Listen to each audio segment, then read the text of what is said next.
బ్రహ్మ శ్రీకృష్ణుని స్తుతించుట. ఓ శ్రీకృష్ణ ప్రభు, పట్టు పీతాంబరములతో నిండిన నీ శరీరం మెరుపు తీగలతో మిరుమిట్లు గొలిపే మేఘంలా ఉంది.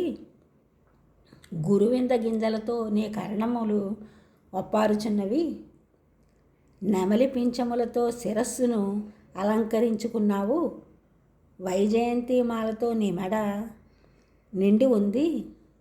ఒక చేతిలో వెన్నముద్ద, మరొక చేతిలో మురళి. శ్రీవత్సము చూడముచ్చటగా ఉన్నది. గోపబాలులతో కలిసిపోయి వారిలో ఒకడివై చిరునవ్వులు చిందిస్తుంటే ఎంతో ఆహ్లాదం కలుగుతుంది. నీ పాదాలు శుతిమెత్తగా ఉన్నాయి. ఓ నందకుమార, నీకు నమస్కారము. నీవు స్వయం ప్రకాశకుడవు. మా వంటి వారిని ఉద్ధరించడానికి అనుగ్రహ ప్రధాన బుద్ధితో గోపాల రూపమును స్వీకరించావు. బ్రహ్మనైన నేను కానీ మరెవరైనా కానీ అంతర్ముఖ మనసుతో కూడా నీ సచ్చిదానంద స్వరూపాన్ని తెలుసుకోలేము. ఇక నీ మహిమ సంగతి వేరే చెప్పాలా?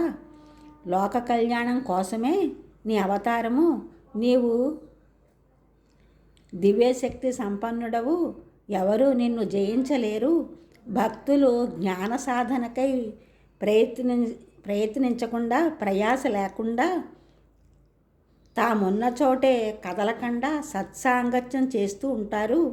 ఆ సాంగత్యం వలన నీ కీర్తనల ద్వారా నీ లీలలు అవలీలగా వాళ్ళ చెవుల్లో పడుతూ ఉంటాయి.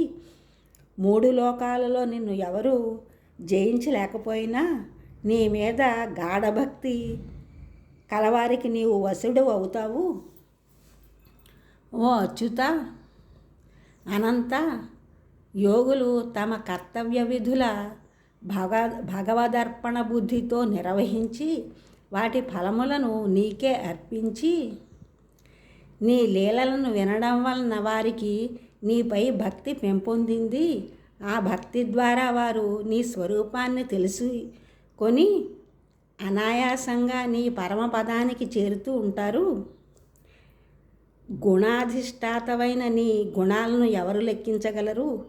ఎంతో కష్టపడి కూడా ఇసుక రేణువులను, మంచు బిందువులను, ఆకాశంలో చుక్కలను లెక్కించగలమా?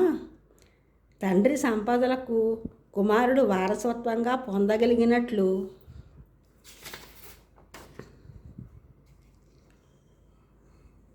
నిరంతర నీ కృపకై ఎదురు చూసేవారు తనకు ప్రాప్తించిన సుఖదుఖములు ప్రారబ్ధానుసారమని భావించి వికారం లేకుండా త్రికరణ శుద్ధిగా నీ పాదపద్మములను సేవించిన వాడు మాత్రమే నీ పరంధామమును పొందగలడు.